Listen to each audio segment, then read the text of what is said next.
Good evening, everyone, and thank you for coming here this evening. I will just run you through the format of the evening. Mr. Robinson will be doing a speech for the first 40 minutes, and then it'll be followed by a Q&A session. So please do get involved and sort of ask questions. Without further ado, Mr. Tommy Robinson.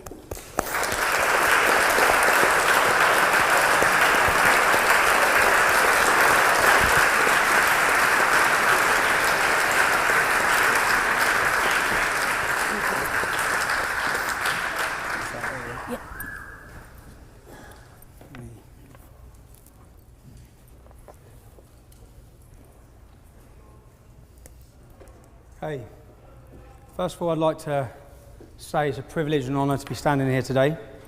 This is a long way from the streets of Luton Town to now be at the Oxford Union.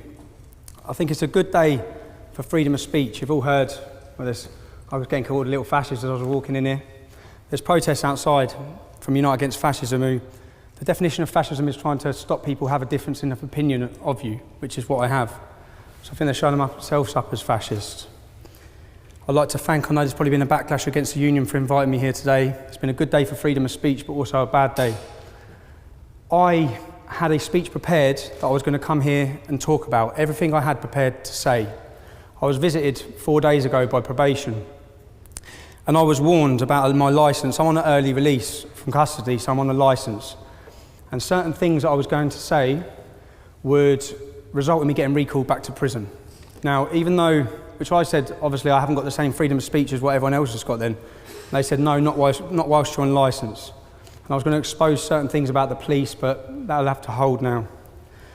What I want to do is I want to take you all through a journey of my life and talk to you about life stories growing up in Luton. By the end of it, I want you to understand where I come from and who I am. And why. I think why is the major question. Why was the English Defence League a phenomenon? Why was it born in Luton? Why was it started? What are the reasons that brought it there? I'm going to talk to you about Luton. I was born in 1982. When I was born in 1982, we had one mosque. I just want you to understand the demographic of the town. In 2014, we now have 30 mosques. The projected government growth forecast for the Pakistani and Bangladeshi community of Luton by 2030 is to increase by 70 to 77%. This would not be a problem if we didn't experience the problems we see related within the community. At the same time as I talk you through this, I don't want for 1 minute for you to think I'm tarring all Muslims as bad. I'm just giving you a projected view of my life. I want you to understand the stories that have happened. I'll start with my cousin, Jeanette, or my cousin's cousin. She was sexually abused. She was groomed. It's what we now know as grooming. She was raped. She woke up one day. She was found running semi-naked from Bury Park. Bury Park is the area where a lot of the Muslims have congregated and live. It's where these 30 mosques are. She was picked up by prostitutes in the street. Her dad collected her. If I talk about the failures from the police, when the family, I want you to understand and try and picture this as though it was your family relative. When the family were going to the police, when the girl is missing for 2 days, 3 days, yeah, and there is no response, and up until the Rotherham report, people wouldn't believe these stories because they are unbelievable. They would say she's a drug addict, because in the end she was a drug addict, because she was hooked on heroin that they were giving to her. She would climb out of the bedroom window to get back to them for her fix. The failures everyone now knows from the police force on these issues, but I want to just talk you through. When I was at school, the high school I went to, you had the Muslim playground and you had the non-Muslim playground. That's the same in pretty much every school in Luton. It wasn't divided through racial lines, it's divided through religious lines. We didn't cause that division. My friend at school, I was seeing a girl called Charlotte. She's from a lovely Irish family. And I was 12 years old, and my friend Razwan was seeing her friend Lisa. And I can remember Lisa phoning up Charlotte hysterical because Razwan's family had all gone up to Lisa's house to threaten the family to say that they couldn't see or speak to each other. As a 12-year-old boy, this was a light bulb moment for me to think, what is this about? There was another boy around the corner from where I live called Jamie. He fell in love with an Asian girl at school. He got violently attacked for that. When they went to sixth form, Luton sixth form is the main sixth form in Luton town. I could have gone to sixth form. I got 11 GCSEs, I got an A in maths, 5 Bs, 5 Cs. As a young English lad in the town, to go to that sixth form, I have to be prepared to look at the ground. And I'm not prepared to look at the ground. And that's because there were Pakistani Muslim gangs in that sixth form, extremists in that sixth form. Now, They went to Jamie went to sixth form. His girlfriend went to sixth form, who he's in love with. They couldn't even acknowledge that they knew each other, okay, because of the fear of what would happen. I had another friend, John English, on a night out. I'm just taking you through stories. John English, his girlfriend's name was Akvinder. She was a Sikh actually, but she was from Letchworth. But we were out on a night out in Luton Town, and these Muslim lads just come over and spat straight in her face. So these are instances, and I'm not saying it's all Muslims. I'm just talking, saying there are problems. I've seen them, okay, growing up through Luton, and I'm asking that you all try and envisage yourself, take yourself out of where you've grown up. Many of you may have grown up in working class communities and towns, but try and see it. We're talking about racial abuse. I don't know how many people have been a victim of racial abuse. I was a victim of racial abuse at the age of 12 when I was attacked on the way home from a swimming pool by a Pakistani gang. I was called a white pig. My friend had his hat taken off him, we were spat in our face and slapped. Another incident, twice in one night, walking to the under 18s nightclub. Whilst I'm talking about racial abuse, I'll talk about Mark Sharp. Mark Sharp was murdered in 1995. Any of you can Google this murder, yeah? He was my uncle's friend and his son was my age. He was going to get a takeaway. He was in his car, a van. He was going to get a takeaway when a car braked in front of him. He swerved around it and he gave a hand gesture. He was followed. He didn't know he was being followed. 4 Muslim Pakistanis were in the car. They phoned for reinforcements. More come. He was not aware of this. When he got outside the kebab shop, he come out, his son's with him. They beat him. They hit him so many times, they were hitting him with bats, with poles, with sticks. Read the murder, it will shock you, okay? He was not going down. He would not go down. One of them jumped up in the air with a knife and snapped it off in his forehead. He survived for 3 days, and then he died. Many of his friends, and what I'm trying to envisage and ask you is that you just take yourself, think of this is someone you know in your family, this has happened to. The judge in court said, you can take, if you wish to a verdict of manslaughter, you can take into account the fact that he aggravated them enough to make a young Asian male act in this way. They got 4 years in prison for that, if you want to talk about justice. That's not justice. They were out within 2 years in the town of Luton Town. Most of the people in Newmarket and his friends left Luton after that incident. I could stand here all day and talk about other incidents that have gone on. I'm going to show you a video now. I'll ask you to watch. A series of attacks on the homes of elderly people in Luton are racially motivated. The victims fear the aim is to force them to stand up and move out. This is the latest attack, a beer keg thrown through the window of a 74-year-old great-grandmother in the middle of the night. It's the 3rd time it's happened. The last was on Christmas Eve. You can imagine Christmas Eve and somebody flinging a brick through your window, how it felt. When everything's supposed to be jolly and happy, you feel down, innit? And they are flinging brick through my window and run. They are cowards. In the next street, another couple who've been targeted repeatedly. At night time, I personally can't sleep. And you don't know what next they will do. You wonder sometimes if they're going to put petrol or boom or something through the letterbox. And around the corner, this house. It looks unlived in. In fact, it's been home to one couple for 60 years. Now so terrorised, they won't take down the boards. Because it always happened between about 1 and 4 o'clock in the morning. And you were really worried, sick, wondering what was going to happen next. Because they weren't just little bits of stones of things. These were real house bricks and lumps of concrete that they'd thrown through the window. Meanwhile, families are doing what they can to protect themselves. I am one of the old type, determined black woman. I am not going nowhere. If they don't like me here, they can go. I'm quite happy where I am. Scared, but most of all angry, they're not moving. Now, again, maybe take it to the community you live in. You know these people, because I know the Palmers and I know the Howards, yeah? You can imagine eruptions these sort of incidents cause in your community. There was actually 30 people's houses that were attacked at these times. There was 88 attacks before the police acted. The way we see, what we're seeing in the Rotherham report is it shows the police inability, conspiracy with the police and different organisations, social services, where they downplayed it and suppressed it because they didn't want to be deemed as racist, yeah? So crimes went up, they facilitated the rape of a generation of kids for 20 years due to not wanting to be called racist. Similar things, when the police haven't acted, they haven't acted in towns and cities and communities like Luton for incidences like this. That's what, again, what you understand is, I know those families. I remember these times when these things were happening. And if you watch the actual video, the Howards, it was Muslims that offered them support. It was Muslims that offered them help. I'm not painting a picture. All Muslims want them to move out of that community. I'm just wanting you to understand there are problems in these communities. There's problems that need addressing, they need talking about, okay? Now, I want you to ask yourselves as well, do you think it's got better or worse? That was years ago. Seriously, do you think it's got better or worse? It hasn't got better, okay? I'm now going to show you a video from 6 months ago. Yeah, just talk me through. Tell me the story. Okay, well, about 5 years ago, I got rid of my car, and I became more prominent in the streets of Newham, and I started noticing people get out of things as they would pass me, or people were spitting very close to me in the streets.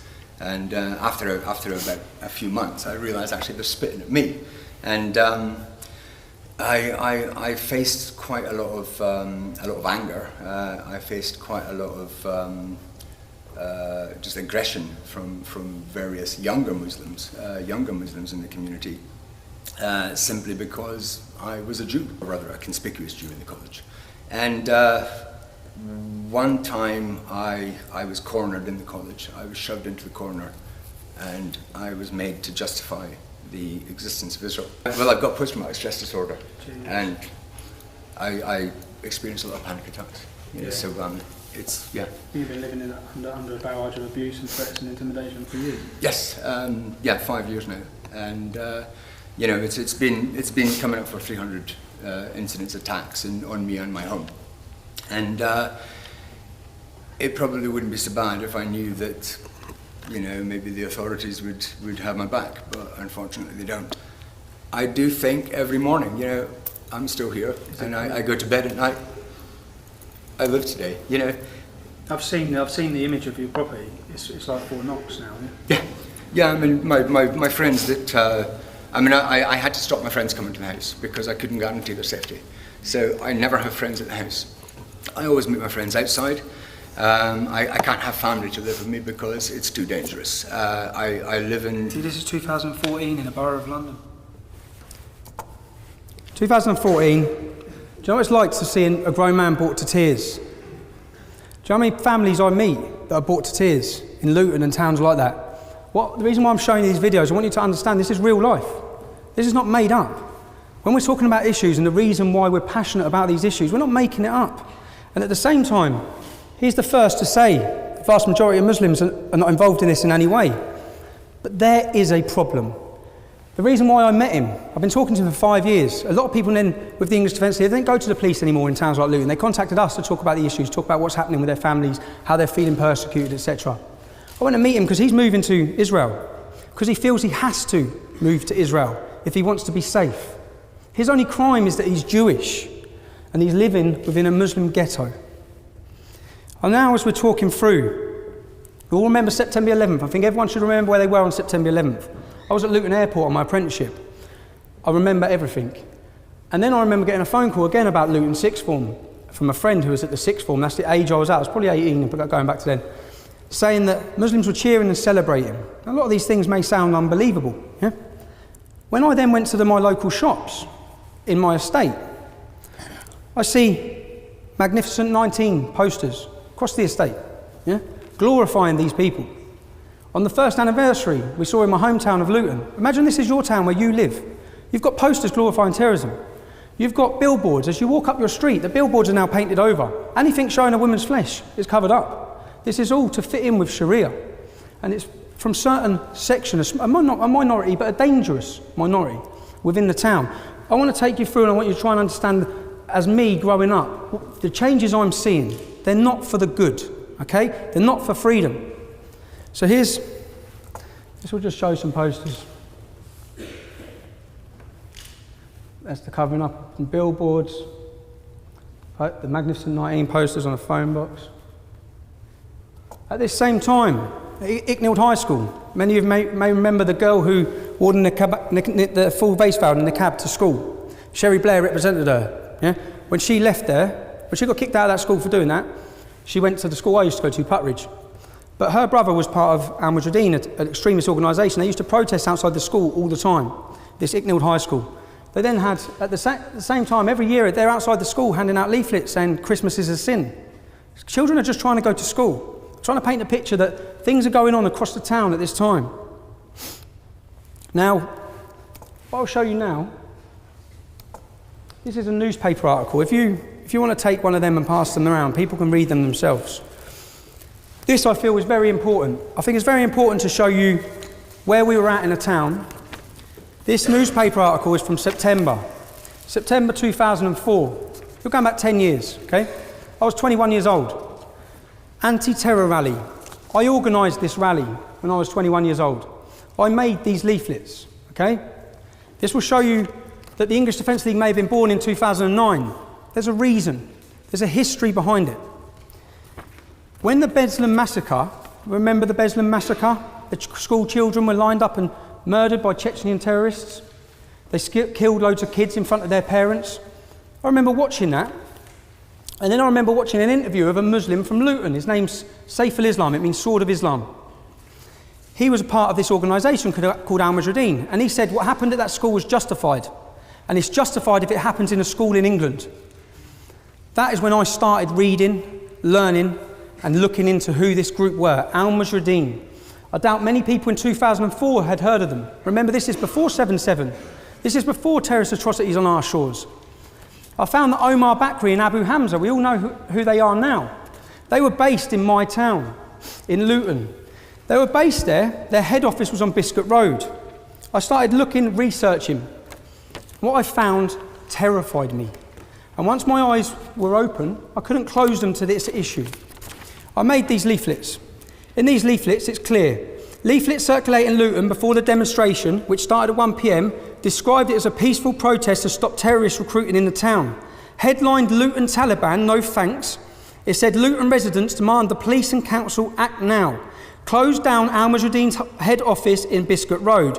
Stop Islamic extremists recruiting in the town centre on Saturdays. Clamp down on racist attacks on white and black lads by Muslim gangs. The leaflet claimed Islamic extremism is running out of control in Luton. Muslim fanatics celebrated September 11th outside the Galaxy Centre. Al Mujahideen supporters of global terrorism are based on Biscuit Road. Luton's Muslims are attending Afghan terror training camps. Magnificent 19 posters glorifying suicide murderers. Churches are being firebombed. Beatings and stabbings of young whites are going on all the time. The demo literature also claimed that members of a Muslim gang, the Gambinos, are more interested in making money from drug pushing and pimping, but they are becoming increasingly close to religious extremists. This was in 2004. If you want to research and go on Google, you will find a national newspaper run an article called Chemical Jihad, which they actually named that same gang 5 years later, saying that they are linked with Al-Qaeda. They are using heroin as a jihad against non-Muslims. What I want you to read by that and understand by that, Al Mujahideen are ISIS. That is ISIS. That same mindset that is terrifying the world now. The Home Secretary said 4 days ago, ISIS is the biggest threat to this country in our history, okay? That is the same threat. I may not have said it in a posh voice. I may have said it in a different way. We understood who these people were, what their thoughts were, and how dangerous this ideology was. You have to remember that this was before 7/7. 7/7, the terrorists collected their bombs in Luton. I want to bring it home to you again, this is your town. They collected them from a suspected Al-Qaeda operative called Q, who works in a chicken shop in our town centre. He was also the main mind behind the fertiliser bomb plot. I want you to realise that we share a space in Luton, okay? If we have terrorists, they're not from millions of miles away. We have to live with them. The Stockholm bomber came to Luton from Sweden as an innocent Muslim. He was targeted at Luton University by this group who we have been warning about now for 10 years. He was targeted, he was radicalised, and he set off and blew himself up. He lived 3 doors from my auntie. That group of extremists that I'm talking about were on Luton University in Freshers Week. You're at university, many of you. First time away from home. When people are vulnerable, they're weak. You have organisations playing on them to manipulate their mind, change their whole direction in their life, and turn them into killers. In this leaflet I say, the council and the police are doing nothing. That was your warning in 2004. If we want to talk about what's happened in between that, many things have happened in between that. We had a soldiers' homecoming. Our soldiers' homecoming parade, which most people see as the catalyst for the EDL. What I want you to realise is there's a lot that's gone on before this that forms your view and forms your narrative and makes you realise how deep this problem is in your hometown, the town that you love. And that, I want you to remember that I'm telling you stories as Tommy Robinson or Stephen Lennon. For every Tommy Robinson or Stephen Lennon, there's one of me. There's people in every town and city across this country who are feeling and seeing these things. So we have a soldiers' homecoming. Scott Muntridge died. He's from the estate I lived in when I was younger. He was 26 years old. Michael Swain was 19. He lost his legs. Now, our soldiers are returning. I've gone to pay my respects that day because they've sacrificed that for us. As residents of Luton, they've gone there to fight for us, for our freedoms. I've gone there that day, and the first thing I've seen is a large police presence. I've then seen Saif al-Islam. I've seen groups of Muslim extremists around the town. I've seen 30 women together in burqas. It's quite a sight. But all of these things, I thought, what's going on? And then I saw this group of protesters, a group of Muslims, taken through my town hall. They were taken through my town hall, and then the soldiers marched past. They were called baby killers, murderers, rapists, butchers of Basras. They spat in the lad's face, one of the soldiers' mum's faces, okay? Now, it wasn't this group done this, because bearing in mind, we know this group. I've looked into this group. I understand their hate. I understand where it's coming from. One of them, that group, the main ginger one, big ginger one with a big beard, he's a convert called Roger, now calls himself Ibrahim. I used to hang around with him when I was younger. One of the other lads in the group, was 2 years above me at school. This is not a million miles away from us, we get it. Yeah? It was the fact that they were allowed to do it. The police facilitated them in doing it. The council knew they were going to do it. They leafleted every mosque in the town, telling them they were going to do it. Intelligence showed that 360 Muslims were arrested attempting to come into Luton that morning. 360. 70% of their births were in countries outside of the UK. What we saw was an attack on our armed forces. And what I want to ask you, what would you have done? That's your town, okay? What would you have done at that time? Because I contacted the council. I set up a website called Save Luton. I documented that all the continuing things that this group have done in our town. I explained that when Jews were remembering the Holocaust outside our town hall, they had to barricade themselves and lock themselves inside the town hall because this group of large Muslim fanaticals were trying to attack them. In this video, there's a 5-year-old girl who's screaming and crying. They attack the multi-faith march every year. Now, in Luton and, and towns like Luton, when 2 kids continually cause a disturbance or a nuisance, you get an ASBO. Yeah? You ASBO them from hanging around together, and you ASBO them from an area of the shops. Okay? What we did is we set up a petition asking for this group to be ASBO'd. Quite reasonable. That's what you should do. Well, that's what we did. 5 years later, you now see they're talking about ASBOing terrorists. Exactly what we were asking them to do before any protests, before we took to any streets. Now, we know the police suppress what's going on in the town. We know the Labour councillors, you've seen it with Rotherham, are hiding the facts. We know what's happening in our own town. As I've said, we've foreseen ISIS. We've foreseen all these issues that are going on because we're living it. We're living amongst it, we're breathing it, it's where we live. And we decided then, every community in Luton is allowed to celebrate their identity and their culture. We have St Lucian Day. When it's Paddy's Day, my mum was a Paddy, but when it's Paddy's Day, they have a 3-day festival. We have, when it's Eid, if you want to see any Muslims, come to Luton for Eid, because you will have fairgrounds, you will have the biggest celebrations, everything. St George's Day, our day, okay? And I'm just trying to talk to you about how we feel in the town. So it comes to St George's Day, Icknield School, the same school that the girl tried to wear the niqab to, sends a letter out to all the parents. If anyone brings in the emblem of St George on St George's Day, you will be suspended and sent home. The same school, when Pakistan won the cricket, encouraged everyone to celebrate with Pakistani flags. The message this sends to our kids is they should be ashamed of being English. They should be ashamed of their identity and who they are. Now, this happened 3 weeks after, and then the headline in our newspaper, St George's Day parade banned. We were supposed to have a parade for the first year, banned. It was at that point that we said, which again, I'll ask you, what would you have done? Okay?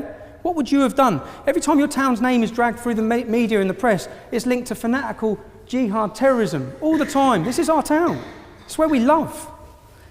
We want to feel safe. This group, when you read what they stand for the destruction of this. They stand for the destruction of my family, your family. All of our families now dedicated every day. And I'll try and change it for you to people to understand. 75% of Luton is non-Muslim, okay? Let's reverse the roles. Let's make 75% of the town Muslim, 25% of the town white.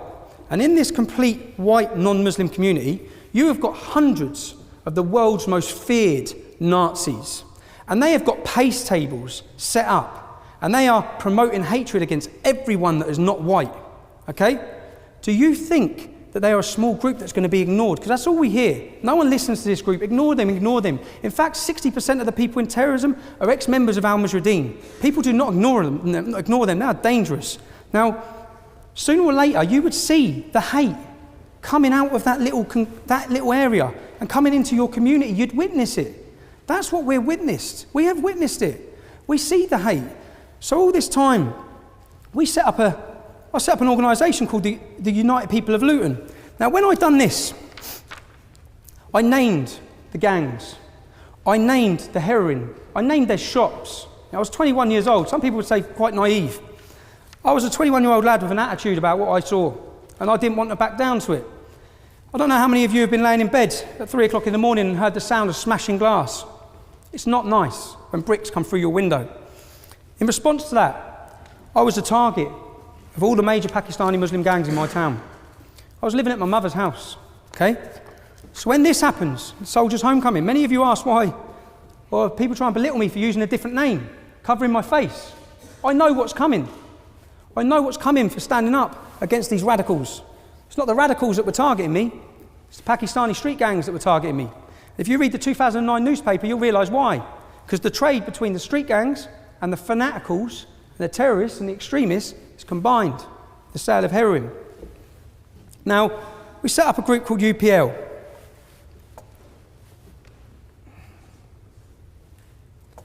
Maybe, what would you have done? Again, what would you have done? Bearing in mind the National Front and groups like this, after the Soldiers' Homecoming, wanted to attach themselves to our town. Would you have made placards that read National Front Go to Hell? Because that's what we done. Voters demand a St George's Day parade. I want you to understand what this was over. What it was all over. This was the start. When we met up this day for this demonstration, it was the community. My aunties were there. We were met by a police presence, a heavy-handed police presence. A horse flattened my uncle. My other friend, Isaac, little black lad, holding one of these placards, reading National Front Go to Hell. A police officer on a horse knocked his teeth out. Okay? He lost his teeth. We wanted to get to the war memorial. That's it. We were prevented from the police from getting to the war memorial. We were held and kettled for 4 hours. My auntie had to crouch and wee in the street. Now, I was there the day that Muslim extremists protested against our soldiers. When we turned up, we were made to line up against the wall. We had cameras in our faces. They put their hands in our pockets. They made us take our shoes off. Names, date of births, addresses. We felt violated by our own police force. Violated in a response where when Muslim fanatics were protesting against our soldiers, you didn't stop them. I was there. You didn't search them. You didn't harass them. You didn't harass their women. But you have us. So this now become about what we saw as oppression. We saw a two-tier policing system which we live under. Where there is an Islamic community, it's maybe not the fault of the Islamic community, but where there is an Islamic community, the police tiptoe around certain issues. We've seen it. You've read it with the Rotherham report. In that Rotherham report, you will read incidences where two fathers went to get their daughters back because their daughters were in a house being raped by Muslim men. When they went to get their daughters back, the police arrested the fathers. There was 5 Muslim men sexually abusing an 11-year-old child in a derelict house. The police turned up and arrested the child for being drunk and disorderly. These sort of stories could sound unbelievable, but they're real. And you need to understand that these stories are happening across the board in towns and cities. You need a report for Rotherham, get a report for every town and city in the country, because it's going on. So we had our UPL protest. Bearing in mind we've been asking for petitions to have this group ASBO'd. What did the police do? After our first UPL protest, the police come to 14 of our houses. My mum's was one of them. I wasn't there. The other 13 people who were arrested were given bail conditions not to enter the town centre 7 days a week, 24 hours a day for 3 months. So we wanted these extremist radicals banned from our town. And why would we want them banned from our town? Because our mums, our sisters, our daughters, our families have to use that town centre. And when you use that town centre, this group every single Saturday have pace tables set up by Don Miller's Bakery, and that part of town's become a no-go zone because people don't want to get harassed by these lunatics. So we've had our first demonstration. They've given us bail conditions. That's when people would have seen our second demonstration, people are wearing balaclavas. I bought those balaclavas, and I'll explain why. I gave everyone the balaclavas because the 14 people who've been given bail conditions not to enter the town centre, all we wanted to do was walk through our own town, get to our war memorial and show that the people of Luton support our armed forces. That's all we wanted to do. If the police would not have prevented us on the first demonstration, we wouldn't have had the second one, it wouldn't have progressed, and you wouldn't have seen the English Defence League. That's the reality of it. But the reality is, something like the English Defence League was always going to happen. Because there's these feelings, it's been suppressed, these things, this anger. So we're looking at this group, Al Mujahideen, who have protested against our soldiers. I know their history. I then look and see that they're doing an Islamic roadshow across Britain. They're visiting every town and city. I think this, by now, at what stage do you draw a line? At what stage do you do something? They attack your soldiers. What's next? A soldier's funeral. We've seen the progression, attack your soldiers, set fire to poppies, cut your heads off. We've all seen what's happened. So in Luton, I ask you, what would you have done? When this is going on in your town and the police are not doing anything, no one's stopping this group, they're radicalising, they're converting, their numbers are growing every year. At what stage do you say enough is enough? We have to highlight and tackle this group. I'm now going to show you why the UPL become the EDL.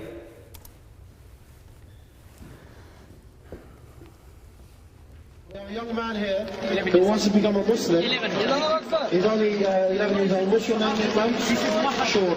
So Sean.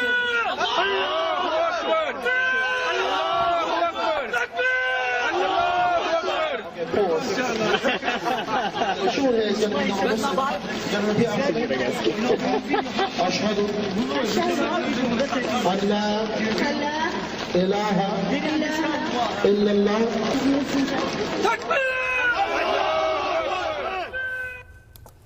Many of the people in that video are now fighting for ISIS abroad. What they're doing there is they're outside Birmingham Bullring shopping centre. They're stopping an 11-year-old boy who's without his parents under a banner that says Jesus was a Muslim, and they've converted him, as you've all seen. Is there anyone in this room that thinks that's acceptable? That is not acceptable.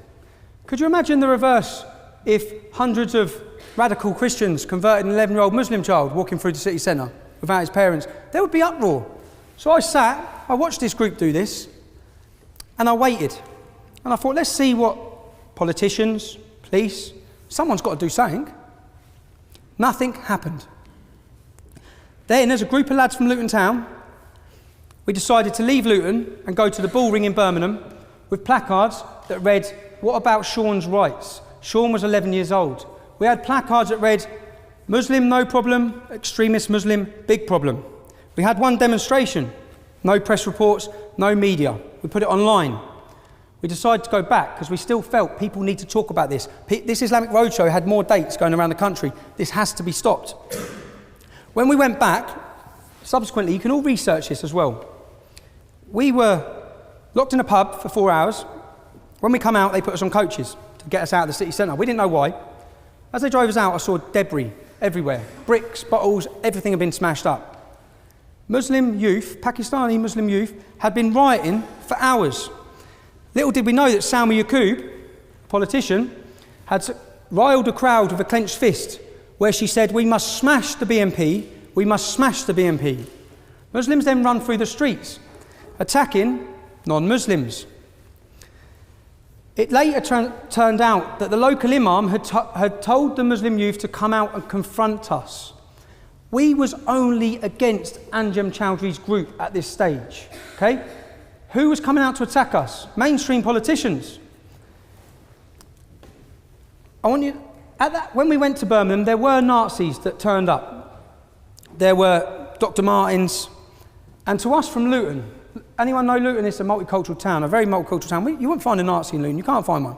We've never had racial tensions, we have religious tensions. So for me, we've gone up there to highlight this issue, come under attack from everywhere. I'd ask, what would you do in response to Nazis turning up on the streets with you? A message to Anjan Charlie. We, the English Defence League, we will contest your kind as our forefathers did. At this stage, not really much of a mention of Islam, because we're opposing Anjem Choudhury and his group. That's it. That's our tactics. Now we have Nazis on the streets. We need to let them know they're not welcome. On the first Birmingham demo, 5 Nazis were got put on the coach with us. One of them gave a Hitler salute as he got on. It kicked off when he got to the top of that coach with Luton's lads, yeah? So you have to realise, which I'll show you a video in a minute, where all his friends are talking about this fight that incurred, yeah? And it's a fight that incurred because we don't tolerate that. We would not tolerate that extremism coming from our community, but we see it tolerated in many communities. Now, when we set fire to swastika, not many other groups have done that. Not many other groups have really put it on Nazis. When this happened, I had a phone call from a man called Nazi Nick, a German. You can all Google him, yeah? I had a phone call and I was told to hand over the control of the English Defence League, hand over the websites, hand over this. I didn't know who he was. I told him in no uncertain terms that it was not going to happen. We had an argument on the phone. I had highlighted myself to some of the world's most feared Nazis. I didn't know who this man was. Only later, my friends, when I was telling him about this Nazi Nick, some fella from Germany, he said, "Do you know who he is?" I said, "No." He said, "He tried to overthrow the South African government." That's when I thought, damn, well, I just put it on him. And from that, you can see this. I don't know if you want to read that. It says, English Defence League, since the formation of your organisation, your alliance with external enemies, the Zionists, you have blinded the disgruntled youth to today with your bastardised concept of nationalism. Our concept of nationalism was anyone is welcome to it.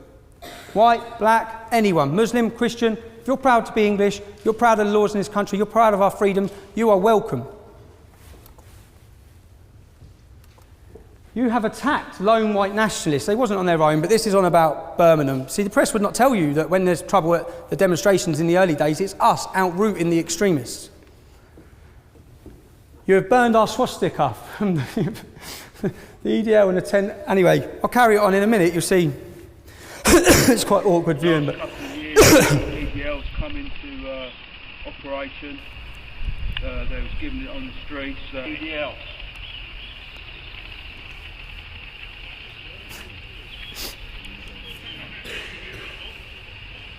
That's what we fucking think of them. They're fucking shit. They're fucking scum.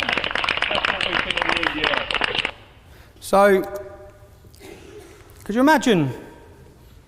As I walked in this building, all I've been called is a Nazi. Okay? We've softened what Nazi means. We've softened what a fascist means. We've started calling anybody who is critical of Islam in any way, gets called a Nazi or a racist or a fascist. It is so frustrating. I'm lucky I'm from Luton Town because everyone in my town knows me prior to the English Defence League. They know there's not a racist bone in my body or an extremist bone in my body. We are witnessing. I'll ask you, I'm witnessing my town. It's from a young lad, from a young age. I'm witnessing changes. I'm witnessing things I don't like to see. I'm now going to show you one more video. I'm sorry about showing the videos. I want everyone to have a perspective on where I'm coming from, why this happened, yeah? Why it spread the way it did, why it was a phenomenon, which it was. It spread across Europe. People were too scared to talk about this issue, okay? There's not much that's good that's come from this for my family or for myself, but this had to happen. Certain things had to be said. I'll show you this video now. This is a 4-minute video. It's quite shocking, the viewing though. Streets close to East London Mosque, the police closed in. But it was a scuffle with 2 men that brought things to a head. One in a blue shirt, the other in a red jacket, told them they weren't wanted in the area. As a police officer filmed proceedings, Kevin Carroll claimed he was punched and then he appeared to retaliate. Tommy Robinson looked on from the sidelines. Tommy Robinson bottled it. But I'd ask you to view that yourselves. Go on YouTube, put in Tommy Robinson Charity Walk. What that just showed you is nothing like what happened. And Channel 4 News had the full footage of that incident. So why, when they pause it and freeze it on Kevin Carroll looking the aggressive, violent one, I'm saying you need to look beyond the headline. Most of you may judge me on headlines. None of you obviously know me. I get judged a lot on headlines. I'll show you another headline. On Armistice Day, Remembrance Sunday.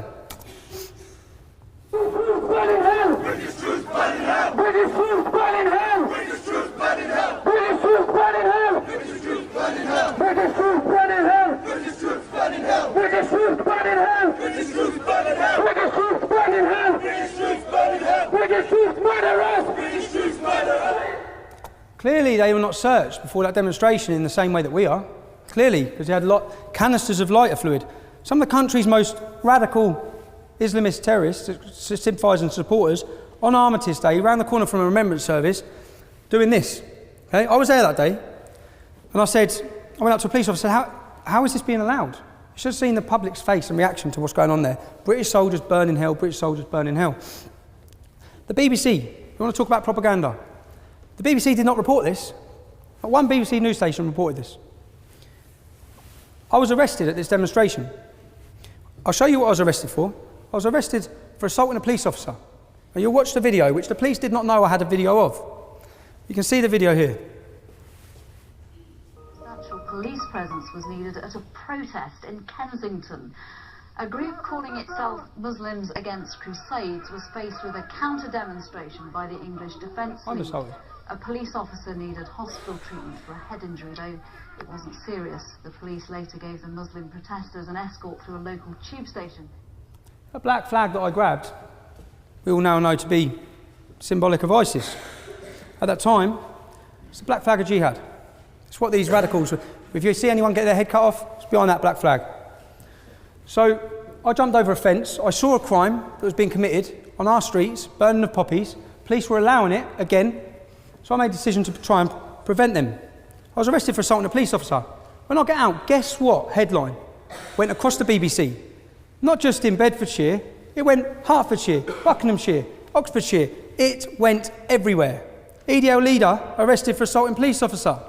Okay? That's the propaganda. When I was taken to court for that, I was given, when I produced that video, if I didn't have that footage, you'd all be talking about you'd all know of another conviction I'd have. And it would be for assaulting a police officer. Because that's what the officer said I'd done, I attacked him. You saw I didn't, yeah? So that's what, most people, you judge on headlines. I'm asking that you look beyond the headline. There's usually a different story to what's gone on a lot of the time. I was subsequently taken to court for that. When I produced the video, charges were dropped. They come back to my house 8 weeks later and re-arrested me again. I got charged with causing those Muslim men, I caused them alarm and distress. I intended to cause them alarm and distress.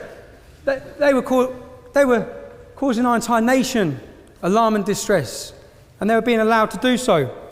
I received a fine 7 times worse than the fine given out to them for burning our poppies. I don't want to take up too much. I could continue all day showing you unfair treatment, which you have to understand when you're talking about tensions or community cohesion, all these sort of issues. If you want to talk about community cohesion, you've got 1,400 girls in Rotherham that have been sexually abused and raped. They've all got 2 or 3, 4 family members. In that small town, you've got 10,000 people that are affected by that. Same in Luton. So I know countless girls that has happened to. Countless girls.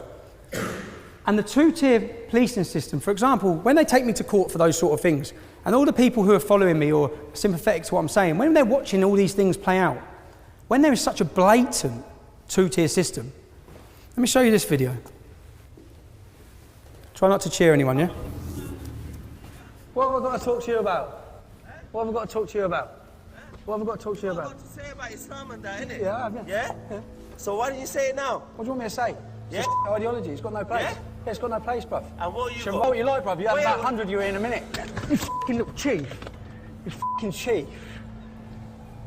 Prick. You see? That is Islam. I don't know why I called him a chief, but he was not arrested for that. That went out on Channel 4, national TV. You tell me why he wasn't arrested. I'd have been arrested. We all know I'd have been arrested. I'll get arrested if I drop a bit of litter as we walk out that door. He was not arrested for attacking me. I could tell you countless other times like this. My cousin, they followed to my family's home. I got a phone call saying that all of this group I'm outside my family's home. I've rushed up to the home. I've jumped out of my car. Police have turned up. I was arrested. My uncle was arrested. My cousin was arrested. 20 Muslims outside our house. Yeah? After 36 hours, because they got an extension, when I got to interview, what did you find? Because I thought they're all going to have weapons in their cars. So what did you find? I could tell straight away by the police officer's face. They didn't even search him. They didn't even search him. So there is a two-tier system.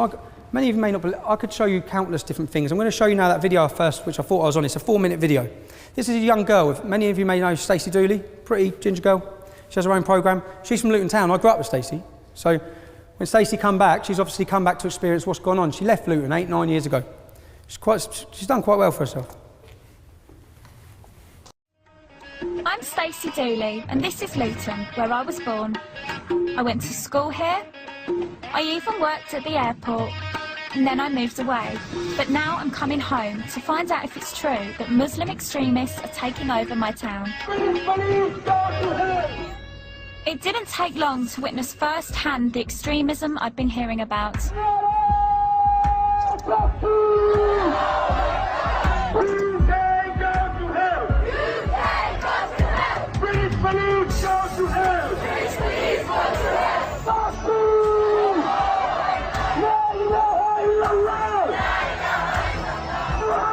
I wasn't sure what they were marching for, but tensions were running high. Your sister, brother! Your mother! Where is the shame? How dare they take our woman? It turns out the demo was in response to the arrest of local woman Mona Thorney, whose husband set off a bomb in Stockholm in 2010. I cannot believe this. I've never seen anything on this scale before. And it breaks my heart to think that this is happening in my town. Hands off Muslims! Hands off Muslims! Hands off Muslims! Everyone's got a right to protest, but I found their chanting provocative and extreme. British police go to hell! British police go to hell! This is a message to stop oppression. Police burning hell. British police burning hell. Yeah, because no real Muslim wants anyone to burn in hell. Yeah, but for what they've done, for the consequences. You can't pick and choose. You can't pick and choose. You can't. You either believe or you disbelieve. You know you what? choose to wear this, I choose to wear that. You and I will have to. You look naked on the street. Do I look naked? Do I really? I don't look naked. Who are you trying to seduce? No one's trying to seduce me, and I'm not trying to seduce anyone. You shouldn't judge me how I try not to judge you. You are. You've just said who am I trying to seduce? No one. Well, I don't judge you because I'm above that. Excuse me, go and put on some clothes. How you choose to live how you choose to dress like that, I choose to dress like this. You don't start. It's okay.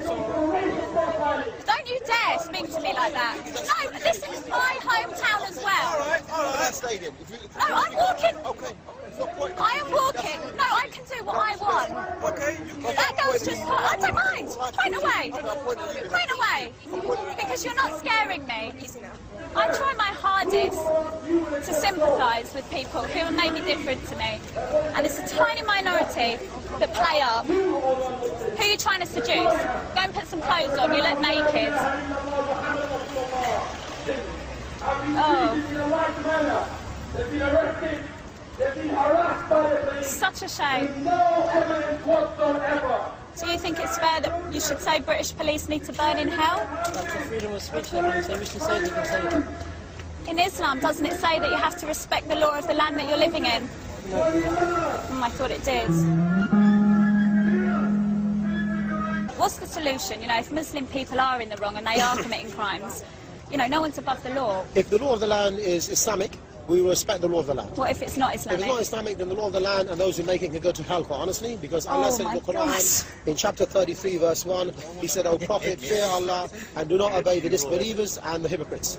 Is David Cameron a Muslim or a disbeliever?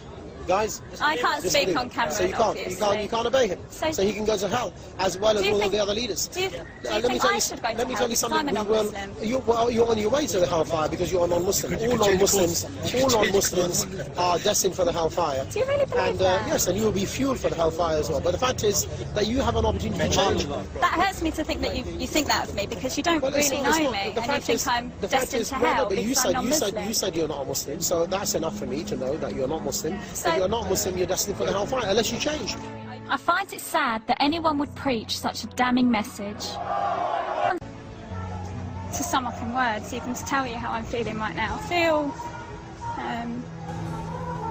completely gutted that this is happening.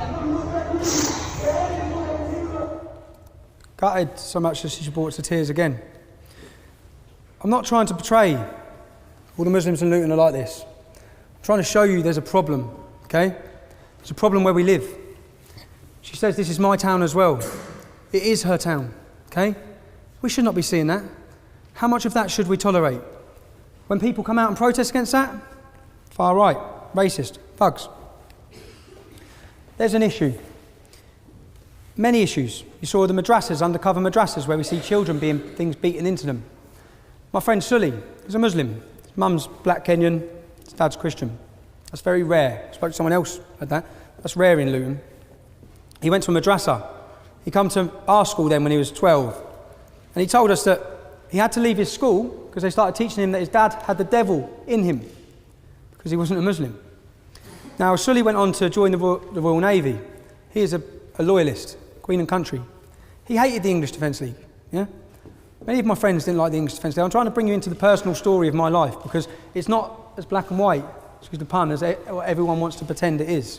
I'm not from this white area and white community. I didn't just wake up one day and think, you know what, I hate Muslims, because I don't. There's been an issue, there's been a story, there's a reason for a lot of this. In 2010, I set up a meeting with Theresa May. Obviously not to meet me. She didn't think she was meeting me. She thought she was meeting one of her constituents. I turned up instead. I turned up, I brought a laptop with me, and I spent 20 to 25 minutes grilling her. You can read the story because the Daily Mail straight away, she must have some link. It got leaked straight away that EDL leader ambushes Theresa May. Now, when I sat down with her, I explained to her my fears in Luton about Islamic extremism, because that's what they are, they're fears. That scares me. This ideology scares me. I've got 3 young kids. There's different sorts of fears. I've been in some bad situations. I got put in Woodhill prison, category A prison, where 4 Muslims were in there who were in there for 30 years because they were planning to kill and blow us up. Yeah? I've had some very difficult situations, and that's a different sort of fear. Okay, I can deal with that. I can deal with a fear if I walk down the street and 10 Pakistani lads want to come over and I can deal with that. There's a fear I can't deal with. It's a fear when I look around my town, I look around my country, and I look at my kids, and I get this gut-wrenching fear that will not go away. That's a lot of what drives me. It's a lot. A lot of people say there's a fear, there's a reason why people are doing these things. Now in 2010, I saw Theresa May. I explained to her about Luton Islamic Centre and the Imam called Kadir Bask. They're part of my local council, yeah? Luton in Harmony programme. In that documentary, Proud and Prejudiced, that the Imam was portrayed as the moderate Imam from Luton. I've been on his website, okay? On his website, on the mosque website, it says we should execute homosexuals. A 12-page justification is why women should be lashed for adultery. I knew he was a school teacher. He was, so I warned Theresa May of all this in 2010. 2014, let me play a video of a conversation between me and Kadir. The problem I have is that, can you blame us when we're seeing this? Then when we see a moderate Imam put forward, Luton has 30 mosques, only one Salafi, one Wahhabi, yeah? Who's the face all the time? Who's the representative that the council go to, the newspapers go to, the TV go to get their view on everything? The Salafi mosque, the Salafi Imam. He has been empowered by my council to be the face, and he's not representative of the majority of Muslims in Luton, but that's what we see. Now, when I left the English Defence League, who did the radio station go straight to? Again, Kadir Bask, the moderate Imam.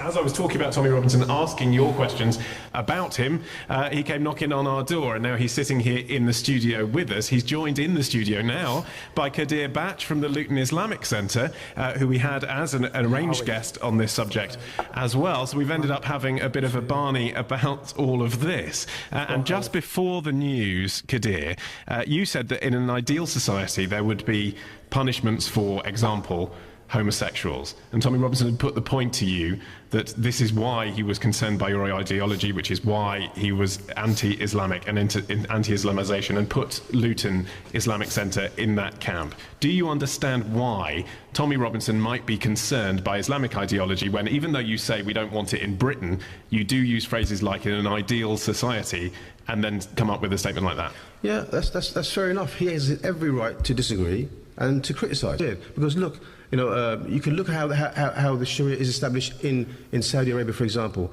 Do the people fear the Sharia? They don't fear it. But actually, you haven't said that. You know, sometimes from the things that people fear is what keeps society in order. Like, you know, you fear going to prison, so you do not commit a crime. You know, it's similarly like that. It's a deterrent. The Sharia rules are deterrents. They're not implemented. How many hands get chopped off? How many women get lashed? And it just doesn't happen. Very, very, very few. So 40. I mean, it just doesn't. Okay. In an ideal Islamic society, these laws do not get implemented. They're just deterrents. Okay. Final question for Mr. Robinson. Then we have some calls, and I want you to talk to our listeners. What Kadir's saying is that gays should be too scared to be gay. I have a problem when this man is a representative of the Muslim community in my town. I have a problem. I have a problem when I first met him. I called a meeting with him. I went to meet him. It's because all these tensions were in the town, and he's the main face. He's the main person I thought to see. When he walked in, he said, Tommy, Sharia law will not come to this country in your lifetime. Probably not your sons, but the generation after that. I said, thank you for concreting why I'm resisting this, Kadir. Now, I've never understood the term, I hate to say I told you so, yeah?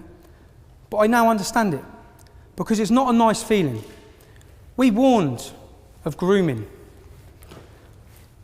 You read the Rotherham report. This is from 2010. Defend England against? The spread of Sharia law, the spread of terrorism, the spread of extremism, Islamisation, the political wing of Islam. That's what we're trying to do. Could a Muslim join the English Defence League? Of course they could, yeah. Of course they could. And yet you say you're not against Muslims. No. They could join your organisation, but you are against Islam. We're against Islam taken in its 7th century barbaric form.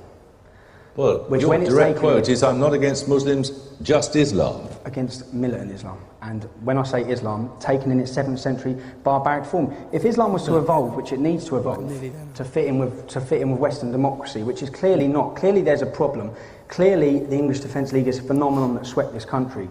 And with the issues I'm talking about, Jeremy, if I ask you, do you know anyone that's hooked on heroin sold to them by Muslim gangs? You probably don't. I do. Do you know any beautiful girls that you went to school with that are now wearing a burqa that don't see their family? Probably don't. I do. Do you know anyone who's been murdered by a Muslim gang? You probably don't. I do. Do you know any 15-year-old girls that you know that you've grown up with that have been raped or pimped? You don't. So I don't expect you to understand the issues. These are all personal issues of yours. Personal issues in towns and cities like mine that are happening, and they're not happening with the Sikh community, they're not happening with the Jewish community. And indeed, they're not happening with most Muslims. No, they're happening within the Islamic community. That's what I'm saying, that it's an Islamic problem. And when I'm just a simple person, so I'm just a normal person, but when I'm looking at, I have to look for where this hatred is coming from. And talking about these girls like they're statistics, they're not statistics. These girls are, well, whose daughters do you think these are? Whose sisters? They're ours, in working class towns and communities. And people are fed up with what's going on, and it is being ignored. For 20 years, our councillors and the leaders from the Islamic community have conspired with the police to not deal with Muslim pimping gangs. They've allowed systematic rape of our youth by the fact of being scared to be called a racist. There's another quick video now. Non-Muslim youth, non-Muslim girls, raping, pimping, beating, abusing our whole system. Rather than deal with these gangs, they would rather persecute us, the people who are highlighting the issue. And the fact is, the police, the councils, the government, everyone needs to wake up. Many of the issues when we formed the EDL that I wanted to raise and wanted to bring to the surface have been brought to the surface. Many of them. If you wish to, you can draw a graph on the arrests. Do it yourself. Look at the arrest rate for Muslim grooming gangs, which is a big problem in many of our communities. You'll see a line go straight across like this. English Defence League forms, the arrests go through the roof. Only when people took to the streets. Only when they could not hide this fact any longer, because they've hid it. Only when the world's media were listening to us talk about what's happening to our family members and the police are facilitating it, did they do anything about it. If I tell you one story, I stayed in Blackburn for the night before a demonstration. I spent the time with a family. I listened to horrific stories of what's happening to their 12-year-old daughter. She's going missing as well for days. She's got a 19-year-old brother in that room that's telling me the stories. I mean, horrific. When you hear these stories, and you're having to listen to all these things that are going on. It's going on everywhere. The next day we're at the demonstration. It's all kicking off. I've gone down to the front where it's kicking off to try and calm people down. Who's at the front kicking off with the police? Her brother. There's usually a lot of reason for the anger that people are seeing, okay? To just label it and ignore it. The main reason I want to get across is why. That's the point I'm getting to, is why. Another point I'll make to you about prison. I've been in prison. Wood Hill is an ISIS training camp. That's it. Our category A jails now are radicalising and radicalising. We've got 800 coming out a year. When you go to jail, you're weak, you're vulnerable. You're now being turned to hate the system, hate the country, hate everything about us. And I'll make this claim now. At some time, this speech will be looked back upon after a prison convert has come out, maimed, killed and murdered on our streets, because it's going to happen. There's nothing being done. They're not segregated, they're not isolated. In 2012, I spent 20 weeks on solitary confinement. These terrorists are not on solitary confinement. They're on the wings, converting, making people take the Shahada, converting them. The imams, even in Wood Hill, are trying to do something. They're not trusted, they're not listened to. They're seen as stooges. People are not converting with the imam, they're converting with the radicals who are running the wings. In 2012, I spent 20 weeks. I flew to America on September 11th on someone else's passport. Pretty stupid thing to do, yeah? I got 10 months in jail for it. I thought it was quite harsh, but I got 10 months in jail. I spent 20 weeks on solitary confinement. Solitary confinement, 23 and a half hours a day. I was locked up. For half hour a day, I got let out to walk around a cage on my own. Put back in. Meals brought to your room. They're not allowed to do that, actually. You're only allowed to do that for 30 days because of your mental health. It's not good for your mental health. To get around that, they moved me from Wandsworth block, Bedford block, Wood Hill block, Wandsworth block, Wayland block. I was not allowed out of my cell because I'd be killed. My family noticed the difference in me as a person when they come to visit. Because of this, you see, fear is paralysing. And it's fear that paralysed Rotherham's police force. It's fear that's paralysed our politicians. It's fear that has paralysed the British public to put up and tolerate with many of the things that are happening in this country. My family contacted human rights lawyers. They explained, listen, our son has spent 12 weeks in solitary confinement, listed all the things. All the human rights lawyers were like, this, you've definitely got a case, this is out of order, we'll get a judicial review. Yeah, he's the leader of the English Defence League. Whoa, whoa, whoa. I mean, we can't represent him. That's how toxic it's become. That's how powerful political correctness is. My family then looked for who represented Jamie Bolger's killer. Child killer. Cut off the penis of a child and fed it to him. Disgusting, sick. They contacted him. Went through the same scenario, explained the situation, got to the fact that I was a leader of the English Defence League. Whoa, I can't touch him. He represented a child killer. He would not represent me. That is how toxic it had become to speak out and be critical of what I've seen. Now, we tried to get ASBOs. We did contact the council before any street protests. I'm not going to stand here and pretend I'm an angel, because I'm far from it. I'm not going to stand here and defend the actions of every English Defence League demonstration either, because some of them are indefendable, and I wouldn't want to anyway. What I would also point out, ISIS. Many ISIS fighters for ISIS, there's a lad I know from Luton who's out there fighting for him. They're coming back. I draw the point. They are following from scripture from the Quran. They practice from the same Quran that the Kurds who are fighting for freedom also follow. So I'm not saying all Muslims are bad. I'm saying what I've tried to do today and what I'm trying to paint a picture of is why. I want you to understand why. If we want to talk about my beliefs, I'd rather you heard my beliefs from my mouth. I'm called far right. I'm put in a box of the right wing because in this country we like to do that. It makes things less complicated. Many of my views are left wing and liberal. I just have a problem with what I see as fascism. I have a problem which I see as extremism. And any group like these clowns that are outside today, who are government funded, okay, linked with trade unions, it's their job to oppose fascism. Where were they? Where were they with the rise of what Theresa May is now saying is the biggest threat to this country's history? My views are my views. I'm entitled to them.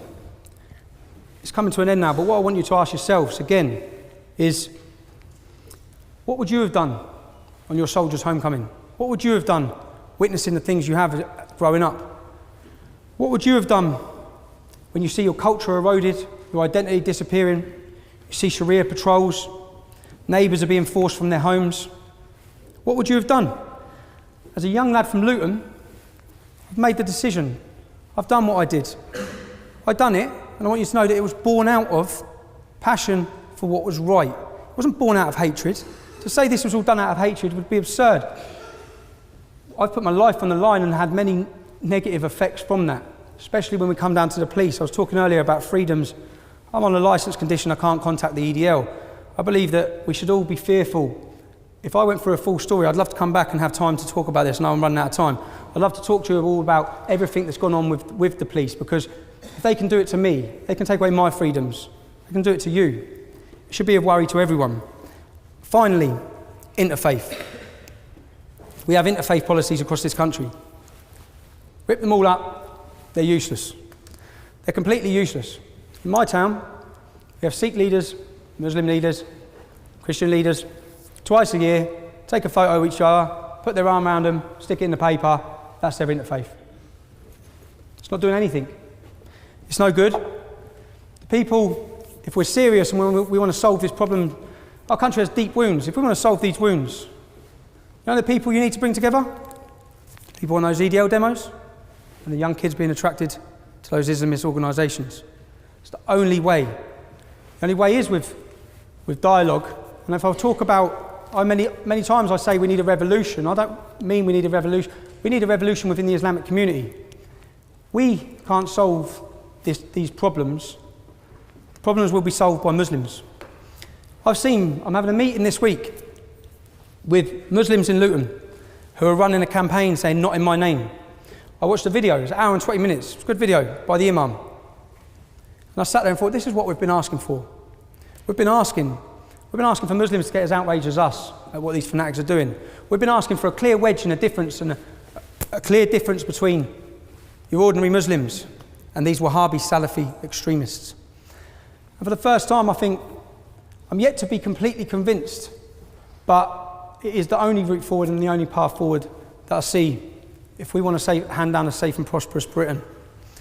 I'd like to thank you again. I hope it's given you a better insight. Some of you may still hate me, but I'd like to give a better insight into who I am, where I've come from, the reasoning behind the formation of the English Defence League. Obviously, I've left the English Defence League now, and I'll try as best I can to answer any of your questions. I wish I could stand here and speak freely, but there's certain topics I can't really branch into because I will be recalled to prison. I have 3 young, beautiful children. Christmas is 5 weeks away, and I noticed the massive effect it had on them when their dad was locked in prison. So I spoke to you earlier about it. A year ago I would have stood up here and, you know what, I'd have said whatever the hell I wanted because I felt my freedom of speech was being eroded, and I'm quite stubborn throughout the years. But I can't put my family through that. So again, thank you for inviting me.